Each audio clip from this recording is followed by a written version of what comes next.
Nitecore MH11 is a new model from Nitecore lights. The Nitecore MH11 is bright, compact and easy to use.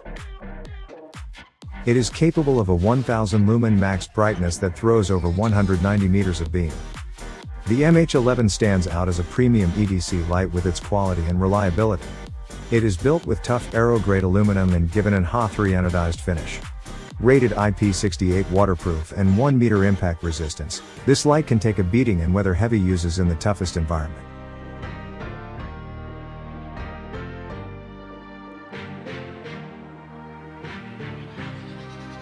With an included nylon holster, pocket clip, or lanyard, how you carry the MH11 is up to you.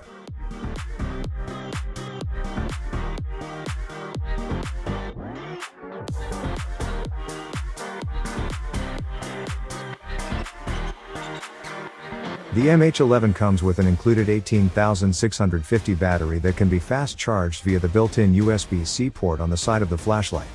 Fully charged, the included battery can power the MH11 for up to 250 hours or 10 days on low mode. The power indicator tells you the battery status and reminds you to recharge.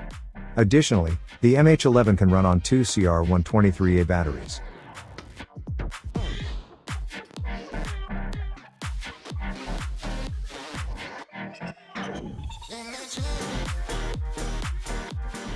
Every flashlight user loves a simple user interface, and MH11 delivers just that. Fully press the tail switch to turn the light on and off while half pressing the light to cycle through different brightness levels. It even remembers the previous brightness setting when you turn on the light next time. At just 5-inch long and 4 ounces weight with battery, the MH11 is a great addition to your everyday carry collection, workshop toolkit, or work bag.